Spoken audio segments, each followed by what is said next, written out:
এক গ্রামে বাস করত এক গরিব কৃষক, নাম হরিলাল।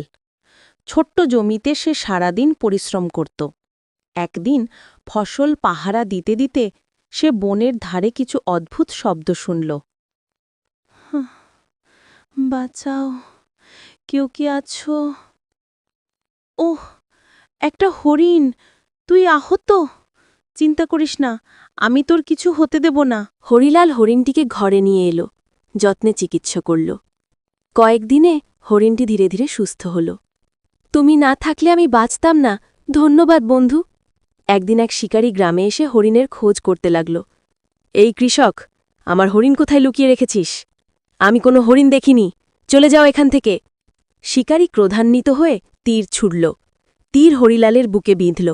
হরিণ পালিয়ে গেল, কিন্তু কৃষক নিঃশব্দে মাটিতে লুটিয়ে পড়ল।